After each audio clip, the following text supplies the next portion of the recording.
These are my grandparents. They lived through the Depression, World War II, the Cold War, technological innovations, and Bill Clinton. They were part of the greatest generation. My grandmother graduated high school and taught in a country school for a short time. They put off getting married because of the Depression. My grandfather helped his dad and older brother farm west of Bradshaw. Train tracks ran through the farm ground, and my great-uncle told stories of trying to throw rocks into the open boxcars. One time when they were doing this, they heard a loud holler. They thought they might have killed a hobo riding in the boxcar, so after the train passed, they went looking for a body. Luckily, they never found one and figured they had just scared the hobo on the train.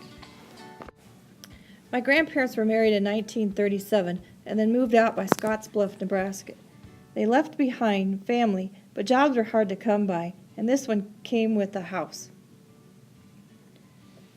They worked for a company picking potatoes near Bayard and lived in a house that didn't have much, not even a bathroom. My dad was born in Scottsbluff in 1938, and shortly after that, they moved back to Hamilton County. My grandfather never liked President Roosevelt and did not participate in the various government programs. Grandpa was able to find work as a farmhand and eventually rented land from Einar Peterson. Grandma cooked for the Marquette School for 13 years. They saved their dimes, and one of Grandpa's most amazing stories was that they bought a car with dimes.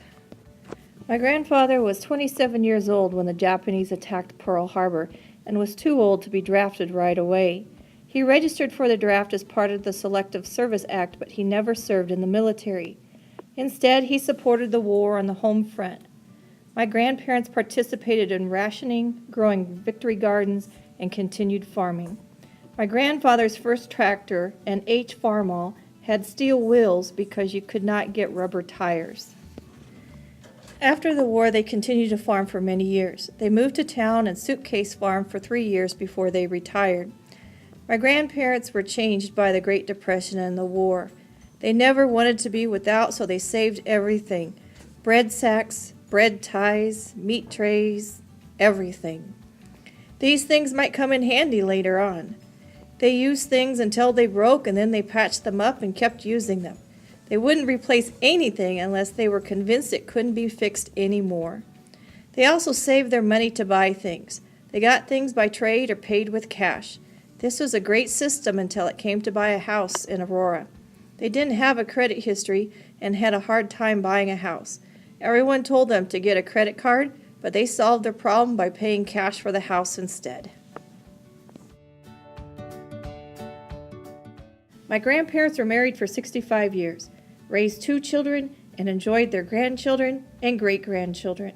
They worked hard and got things done.